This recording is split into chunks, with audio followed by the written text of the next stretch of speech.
Viewers, welcome to metro style. வீடியோக்குள்ள போறதுக்கு முன்னாடி மெட்ரா ஸ்டைலை சப்ஸ்கிரைப் பண்ணாதவங்க சப்ஸ்கிரைப் பண்ணிட்டு கொஞ்சம் சப்போர்ட் பண்ணுங்க. வாங்க வீடியோக்குள்ள போகலாமா? ஈஸ்வரி சொல்றாங்க, இவன் எப்படிதான் எங்க இருந்து வரானோ தெரியல, எல்லா காரத்தையும் வந்து கெடுத்துட்டான். இதுக்கு மேலேயே அவனை சும்மா விட்டு வைக்க கூடாது. இதுக்கு மேலேயே நான் அவனை சும்மா விட்டு வச்சேனா என்னோட பொண்ணு கல்யாணம் நடக்கவே நடக்காது அப்படின்னு சொல்லிட்டு ஈஸ்வரி ஒரு முடிவு எடுக்கிறாங்க. உடனே சூரியகலா வந்து ஈஸ்வரி கிட்ட சொல்றாங்க, இல்ல ஆன்ட்டி, அவன் வந்து இந்த அளவுக்கு போவான்னு கொஞ்சம் கூட நான் எதிர்பார்க்கவே இல்லை அப்படின்னு சொல்லிட்டு உடனே மனசுக்குள்ள நினைக்கிறாங்க சூரியகலா. ஏற்கனவே இவன் நம்மளுக்கு பெரிய ஆப்பா வச்சவன், நம்மள சும்மா விட்டுருவானா என்ன? ஆனா அவன் இன்னும் என்ன பாத்துக்கல, பார்த்தானா அவ்வளவுதான். அவன் மட்டும் என்ன பார்த்தானா என்னோட விஷயம் எல்லாம் அவனுக்கு தெரிய வந்துடும். அது மட்டும் இல்லாம அதுக்குள்ள ரேவதிக்கும் என் அண்ணன் மருதுக்கும் கல்யாணம் பண்ணி வச்சிடணும். அப்பதான்ப்பா இதுல இருந்து நான் தப்பிக்க முடியும் அப்படின்னு சொல்லிட்டு சூரியகலா நினைச்சிட்டு இருக்காங்க. சூரியகலா, நீங்க வந்து யார் பார்வையில வேணாலும் தப்பிக்க முடியும், ஆனா கார்த்தியோட பார்வையில மட்டும் தப்பிக்கவே முடியாது. கண்டிப்பா நீங்க பண்ண விஷயத்தெல்லாம் கண்டுபிடிப்பாரு, உங்களுக்கு பெரிய ஆப்பாவும் வைப்பாரு. அது வரைக்கும் உங்களால என்ன பண்ண முடியுமோ அதை பண்ணிக்கோங்கப்பா. உடனே அந்த இடத்துக்கு சந்திரகலா வராங்க. உடனே ஈஸ்வரி சொல்றாங்க, பாத்தியா என்ன நடந்துச்சுன்னு இன்னைக்கு பாத்தியா? இந்த மாதிரிதான் அவன் அடிக்கடி ஏதாவது விசேஷம் நடந்தாலே வந்து மூக்க நொழிச்சிடுறான், ஏதாவது பண்ணி நல்ல காரியத்தை நடக்க விடாமே பண்ணிட்டு இருக்கான் அப்படின்னு சொல்லிட்டு இருக்காங்க ஈஸ்வரி. உடனே சந்திரகலா சொல்றாங்க, நீ ஒன்னும் கவலைப்படாத,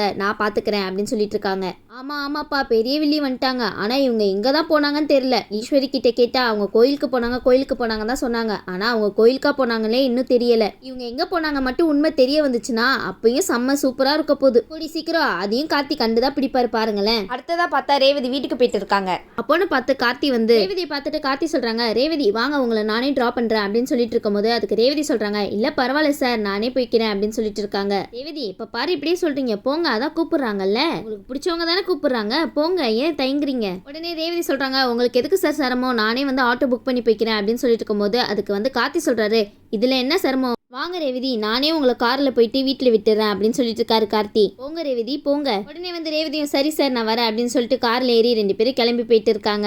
உடனே கார்த்தி ரேவதியும் ஒன்னா கார்ல போறத பிரியா அங்க இருந்து பாத்துட்டு இருக்காங்க. ஆனா இவங்க 2 பேரும் மட்டும் எங்கேயாவது கிளம்பி போனாலோ இல்ல பேசினாலோ பிரியாக்கு மூக்கு வேத்துருதுப்பா. அதுக்கு பிரியா சொல்றாங்க, அன்னைக்கு மட்டும் நம்ம வந்து கேட்கும் போது சார் என்ன போய் வீட்டுல விட்டுருங்க அப்படி சொன்னதுக்கு எனக்கு நிறைய வேலை இருக்கு அப்படின்லாம் சொன்னாரு. ஆனா இப்ப பாரு அந்த ரேவதியை மட்டும் நான் டிராப் பண்றேன் அப்படின்னு சொல்லிட்டு கூட்டிட்டே போறாரு. ரேவதி என்னமோ வரமாட்டேன்னு தான் சொல்றான். ஆனா இந்த எம்டி சார் சும்மாவே இருக்க மாட்டாரு. எப்ப பாரு அவளே எங்கேயாவது டிராப் பண்றேன் அப்படின்னு சொல்லிட்டு இருக்காரு அப்படின்னு சொல்லிட்டு பிரியா வந்து பேசிட்டு இருக்காங்க. பாவம் பிரியா தனியா பேசுற அளவுக்கு அவங்க நிலைமை வந்துருச்சுப்பா. ஒரு பக்கம் பிரியா வந்து நினைச்சிட்டு இருக்காங்க, சரி சாமுண்டீஸ்வரி ஆண்டி நம்மளுக்கு ப்ராமிஸ் பண்ணி கொடுத்துருக்காங்க, கூடி சீக்கிரமே ரேவதிக்கும் அவங்க பார்த்து வச்சிருக்கிற மாப்பிளைக்கும் கல்யாணம் நடக்க போகுது. அதனால நீங்க 2 பேரும் எவ்வளவு ஆட்டம் போடணுமோ அவ்வளவு ஆட்டம் போட்டுக்கோங்க. எம்டி சார், நீங்க ரேவதி மேல ஆசைப்பட்டா போதுமா? நீங்க 2 பேரும் ஒன்னு சேரவே முடியாது, அதுக்கு நானும் விட மாட்டேன், அந்த சாமுண்டீஸ்வரி ஆண்டி விட மாட்டாங்க அப்படின்னு சொல்லிட்டு இருக்காங்க பிரியா.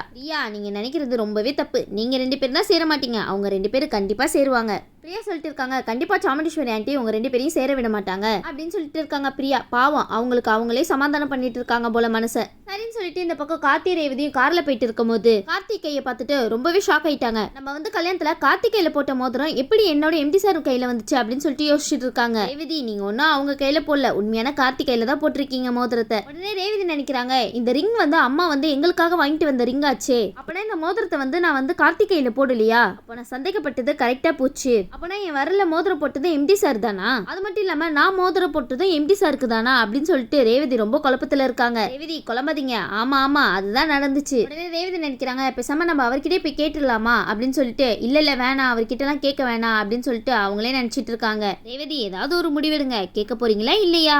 ரேவதி வந்து ஒரு முடிவு எடுத்துட்டு, இல்ல கேட்கலாம் வேணாம், ஒருவேளை வந்து இதே மாதிரி ஒரே மோதிரம் தான் இருக்குமா என்ன, வேற மோதிரமே இருக்காதா அப்படின்னு சொல்லிட்டா நம்மளுக்கு ரொம்ப அசிங்கமா இருக்குமே, வேணாம் கேட்க வேணாம், நம்ம அமைதியாவே உட்கார்ந்துடலாம்ப்பா அப்படின்னு சொல்லி நினைச்சிட்டு இருக்காங்க ரேவதி. இந்த முடிவு கரெக்டான முடிவு ரேவதி, கேட்கக்கூடிய ஆளுதான் கார்த்தி. உடனே கார்த்தி வந்து ரேவதி கிட்ட கேக்குறாங்க, என்ன ரேவதி ஒரே குழப்பமாவே வந்துட்டு இருக்கீங்க, கிட்ட ஏதாவது கேட்கணுமா? கேட்கணும்னா தயங்காம கேளுங்க ரேவதி அப்படின்னு சொல்லிட்டு இருக்காங்க. உடனே ரேவதி வந்து சொல்றாங்க, இல்ல சார் ஒன்னும் இல்ல சார், சும்மா நான் ஏதோ யோசிச்சுட்டு வரேன் அப்படின்னு சொல்லிட்டு அப்படியே பிளேட் மாத்திடுறாங்கப்பா நம்ம ரேவதி. சரின்னு சொல்லிட்டு 2 பேருமே பேசிட்டு வர அவங்க வீடும் வந்துருது. சரின்னு சொல்லிட்டு ரேவதி வந்து சொல்றாங்க, சார் வீடு வந்துருச்சு, நான் அப்புறம் கிளம்பட்டுமா, ரொம்ப தேங்க்ஸ் சார் என்ன டிராப் பண்ணதுக்கு அப்படின்னு சொல்லிட்டு கீழே இறங்குறாங்க. காரை விட்டு கீழே இறங்குனதுக்கு அப்புறம் கூட ரேவதிக்கு மனசே வரல, நம்ம பேசாம கேட்டுடலாமா எம்டி சார் கிட்ட அப்படின்னு சொல்லிட்டு நினைச்சிட்டு அங்கே நின்றுட்டு இருக்காங்க.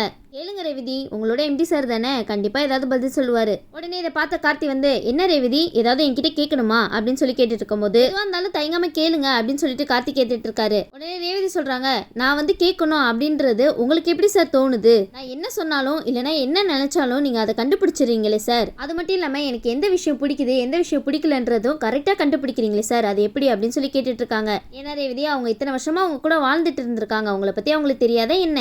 உங்களுக்கு தான் அவங்கள ஞாபகம் இல்ல, அவங்களுக்கு உங்களை பத்தின எல்லா ஞாபகமும் இருக்கு. உடனே கார்த்தி சொல்றாங்க, என்ன ரேவதி நீங்க இந்த மாதிரிலாம் சொல்லிட்டு இருக்கீங்க? உடனே ரேவதி சொல்றாங்க, ஆமா சார், எனக்கு நிச்சயதார்த்தத்துக்கு எனக்கு ஒரு புடவை கொடுத்தீங்கல்ல, அந்த புடவையோட கலர் எனக்கு ரொம்ப பிடிச்ச கலர். அது மட்டும் இல்லாம அந்த கலர் எனக்கு பிடிக்கணும், உங்களுக்கு எப்படி சார் தெரியும் அப்படின்னு சொல்லி கேட்டுட்டு இருக்காங்க. உடனே கார்த்தி சொல்றது, அப்படிலாம் ஒண்ணு இல்ல ரேவதி, நிச்சயதார்த்தத்துக்கு என்ன கூப்பிட்டீங்க, சரி நிச்சயதார்த்தத்துக்கு வரும்போது வெறும் கையோட வரக்கூடாதுல்ல, அதுக்காக தான் உங்களுக்காக ஒரு புடவை வாங்கிட்டு வந்தேன், இதெல்லாம் சும்மா சாதாரணமா நடந்துச்சு, மத்தபடி உங்களுக்கு என்ன பிடிக்கும் என்ன பிடிக்காதுன்னா எனக்கு எப்படி ரேவதி தெரியும் அப்படின்னு சொல்லிட்டு கார்த்தி கேட்டுட்டு இருக்காரு. கார்த்தி உங்களுக்கா தெரியாது? உடனே ரேவதி நினைக்கிறாங்க, ஆமா இவர் சொல்றது கரெக்டா தான் இருக்கு, அப்புறம் இவர் எதர்ச்சியா வாங்கிட்டு வந்த எல்லாமே நம்மளுக்கு மனசு பிடிச்ச மாதிரி இருந்தது, ஆனா இதுக்கு பின்னாடி எந்த ஒளிவு மறைவும் இல்ல அப்படின்னு சொல்லிட்டு நினைச்சிட்டு இருக்காங்க ரேவதி. ஒருவேளை நம்ம தான் தப்பா நினைச்சிட்டு இருக்கோமோ அப்படின்னு யோசிச்சுட்டு இருக்காங்க ரேவதி. உடனே ரேவதி சரி சார் நான் கிளம்புறேன் அப்படின்னு சொல்லிட்டு போகும்போது அதுக்கு கார்த்தி சிரிக்கிறாரு. ரேவதிக்கு ஏன் திடீர்னு இந்த மாதிரிலாம் குழப்பம், கண்டிப்பா ரேவதி என் கையில இருக்கிற மோதிரத்தை பார்த்துட்டு தான் இந்த குழப்பத்துக்கு காரணமா இருக்கும் அப்படின்னு சொல்லி நினைச்சிட்டு இருக்காரு கார்த்தி.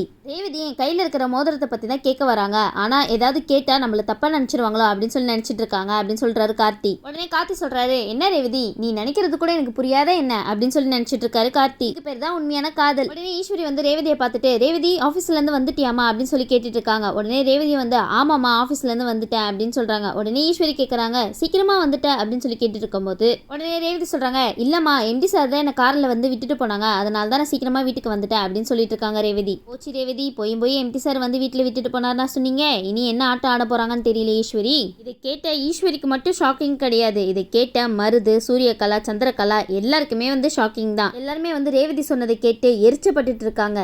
உடனே எல்லாரும் நினைச்சிட்டு இருக்காங்க, கார்த்திக்கு தைரியம் ரொம்ப அதிகமாயிடுச்சு, அதனால தான் வீடு வரைக்கும் விடுற அளவுக்கு அவன் துணிச்சலா வந்துட்டான் அப்படின்னு சொல்லிட்டு பேசிட்டு இருக்காங்க. உடனே ராஜராஜனும் மயில்வாகனமும் இதை கேட்டு சந்தோஷப்படுறாங்க.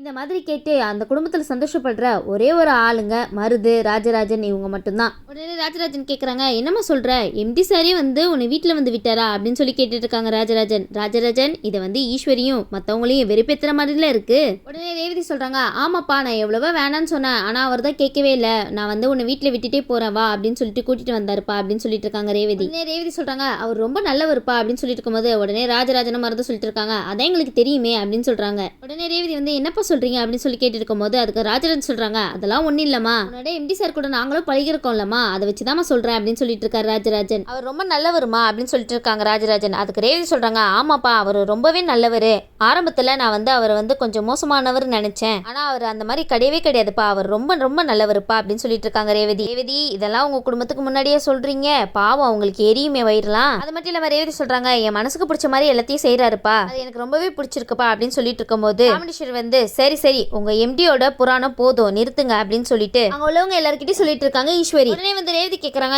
ஏமா இப்படி கோவப்படுறீங்க, உங்களுக்கு தான் அவரை பிடிக்குமேமா, அவர் உங்களுக்கு பிடிச்சதுனால தானே நிச்சயதார்த்தத்துக்கு வர சொன்னீங்க, ஏமா இப்படி பேசிட்டு இருக்கீங்க அப்படின்னு சொல்லிட்டு ரேவதி கேட்கும்போது ஈஸ்வரி சொல்றாங்க, இல்லம்மா நான் ஏதோ ஒரு டென்ஷன்ல பேசிட்டேன் அப்படின்னு சொல்லிட்டு இருக்காங்க ஈஸ்வரி. பரவாயில்ல ஈஸ்வரி நல்லா சமாளிக்கிறீங்களே. உடனே மயில்வாகனமும் ராஜராஜனும் பேசிட்டு இருக்காங்க, பாத்தீங்களா எப்படி சமாளிக்கிறாங்கன்னு.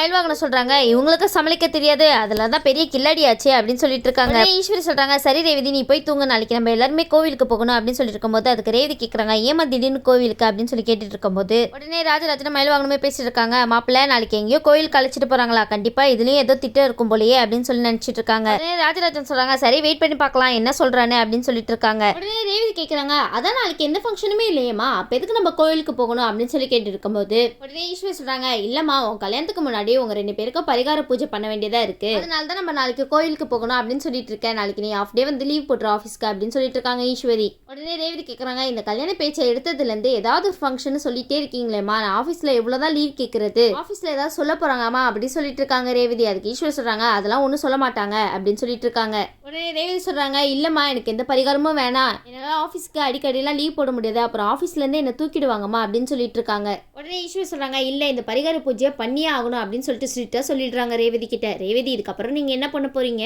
உடனே ராஜராஜனும் மயில்வாகனமே பேசிட்டு இருக்காங்க, கண்டிப்பா இவங்க ஏதோ ஒரு காரியத்துக்காக தான் கோயிலுக்கு போறாங்க, ஆனா இவங்க ரேவதி கிட்ட சொன்னது எல்லா விஷயமே போய் தான், இதுக்கு பின்னாடி ஏதோ ஒரு விஷயம் இருக்கா அப்படின்னு சொல்லிட்டு யோசிச்சுட்டு இருக்காங்க. உடனே கார்த்தி டைரக்டாவே ஈஸ்வரி வீட்டுக்கு வந்துடுறாங்க. உடனே ரேவதி எம்டியை பார்த்துட்டு, சார் நீங்க என்ன சார் இங்க, நான் தான் உங்ககிட்ட ஆஃப் டே லீவ் கேட்டிருந்தேன்ல அப்படின்னு சொல்லிட்டு இருக்காங்க. உடனே கார்த்தி சொல்றாங்க, இல்ல ரொம்ப இம்பார்ட்டன்டா ஆஃபீஸ் பத்தி ஒரு விஷயம் பேச வந்தேன் அப்படின்னு கார்த்தி சொல்லிட்டு இருக்காரு. உடனே ரேவதி சொல்றாங்க, இப்ப நான் அர்ஜென்ட்டா கோயிலுக்கு போயிட்டு இருக்கேன் சார் அப்படின்னு சொல்லிட்டு இருக்கும்போது அதுக்கு கார்த்தி சொல்றாங்க, பரவாயில்ல வாங்க நான் என்னோட கார்லயே போகலாம் அப்படின்னு சொல்லிட்டு இருக்காங்க. நம்ம கார்லயே போனா எனக்கும் ஆஃபீஸில் சில விஷயம் டவுட்லாம் இருக்கு, அதையும் கிளியர் பண்ணிட்டே போயிடலாம்ல அப்படின்னு சொல்லி கேட்டுட்டு இருக்காங்க கார்த்தி வந்து ரேவதி கிட்ட. உடனே இது கேட்டு ஈஸ்வரி, சூரியகலா, சந்திரகலா எல்லாருக்குமே வந்து ஒரு குழப்பமே வந்துருச்சு. என்னடா இவன் திடீர்னு இங்க வந்து நிக்கிறான், இப்போ என்ன பண்றது அப்படின்னு சொல்லிட்டு ஈஸ்வரி வந்து ரொம்பவே யோசிச்சுட்டு இருக்காங்க. ஈஸ்வரி, நீங்க என்ன ட்ரை பண்ணாலும் கார்த்தி அந்த இடத்துல வந்து நிப்பாரு, அதை மறந்துடாதீங்க. உடனே ரேவதி சொல்றாங்க, அம்மா சாருக்கு ஏதோ டவுட்னு வந்திருக்காங்க, நான் வந்து அவரோட கார்லயே வந்துடுறேம்மா அப்படின்னு சொல்லிட்டு இருக்காங்க ரேவதி. இது கேட்டதும் சாமுண்டீஸ்வரி அதிர்ச்சி ஆகி, இவன் இங்க வந்தது மட்டும் இல்லாம இவன் கார்லயே கூட்டிட்டு வந்து விடுறேன்னு சொல்றானே, இப்ப என்ன பண்றது அப்படின்னு சொல்லிட்டு இருக்காங்க ஈஸ்வரி. உடனே கார்த்தி ரேவதி வந்து கார்ல ஏறும்போது மருதும் வந்து ஏற வராரு கார்ல. அதுக்கு ராஜராஜன் சொல்றாங்க, இவன் இருக்கு இந்த கார்ல போய் ஏற அப்படின்னு சொல்லிட்டு இருக்கும்போது அதுக்கு ஈஸ்வரி சொல்றாங்க, இங்க பாரு ரேவதி, நீங்க 2 பேரும் கல்யாணம் பண்ணிக்க போறவங்க, மருதும் உன் கூடயே வரட்டும் அப்படின்னு சொல்லிட்டு மருதையும் அந்த கார்லயே ஏற்றி அனுப்பி வைக்கிறாங்க ஈஸ்வரி. சரி, எல்லாரும் கிளம்பி கோயிலுக்கு போயிட்டாங்க. இனி என்ன நடக்குதுன்னு வெயிட் பண்ணி பார்க்கலாம். இந்த வீடியோ உங்களுக்கு பிடிச்சிருந்துச்சுன்னா மறக்காம மெட்ரா ஸ்டைலை லைக் பண்ணுங்க, ஷேர் பண்ணுங்க, சப்ஸ்கிரைப் பண்ணிடுங்க. தேங்க்யூ.